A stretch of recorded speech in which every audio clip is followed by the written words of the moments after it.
Très précisément, nous allons, avec le ministre des Comptes publics, réduire de 10 milliards d'euros les dépenses de l'État en 2024. Et pour tenir notre objectif, que nous maintenons de ramener le déficit sous 3%, nous devons d'une part garantir que ces 10 milliards d'euros du décret d'annulation soient pérennes, et d'autre part, plus vraisemblablement, porter notre effort de 12 à au moins 20 milliards d'euros d'économies supplémentaires pour l'année 2025. Monsieur le ministre, alors là, moi je salue votre audace. Vous êtes venu nous présenter un plan de réduction de 10 milliards d'euros de dépenses publiques parce que vous êtes complètement planté.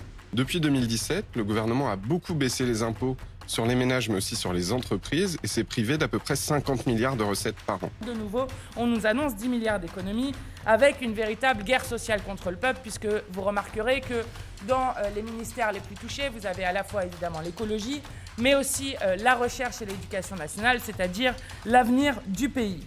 On apprend que malgré tout, le gouvernement va faire en sorte d'exiger 10 milliards de plus d'annulation de crédit cette année, en plus des 10 milliards déjà décidés, sans trop savoir où ils vont aller les chercher. Alors, s'il y a bien deux responsables dans ce pays, c'est les deux responsables qui sont au pouvoir depuis 7 ans, à savoir Bruno Le Maire, le ministre de l'économie, et le président Macron, qui nous affiche maintenant un déficit monstrueux, peut-être. Mais enfin, qui est responsable? C'est bien eux. Donc la première chose à faire, c'est de changer de politique. Il annonce un déficit de 5,1% en 2024 au lieu des 4,4% prévus. Vous déplorez des recettes fiscales trop basses. Il y en a pourtant de colossales que vous n'allez pas chercher, celle de l'évasion fiscale. 100 milliards.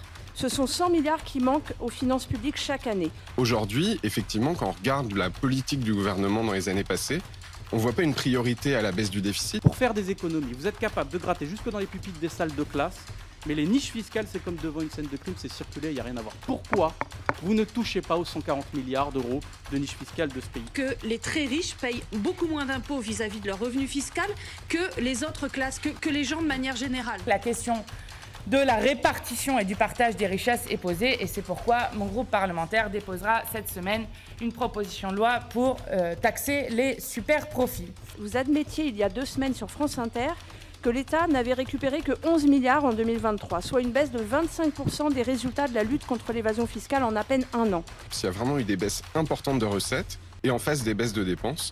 Donc on a plutôt le sentiment qu'il y a des baisses de recettes qui sont une explication du déficit, mais que le gouvernement en est en partie responsable. Nous disons aussi que plutôt que d'aller chasser des dépenses qui sont indispensables à la vie des Françaises et des Français, nous posons la question de nouvelles recettes par une réforme fiscale, par l'introduction d'un impôt de solidarité sur la fortune, par la mise en place d'une taxe sur les super profits. Et c'est une série de propositions que nous avons cessé de défendre. moi, ce que j'observe, c'est que l'effet de cette politique, elle ne se lie pas en termes d'emploi. Elle ne se lie pas en termes pour répondre aux besoins des Français. Par contre, elle se lie en termes d'accumulation des richesses comme on l'a jamais vu dans le pays.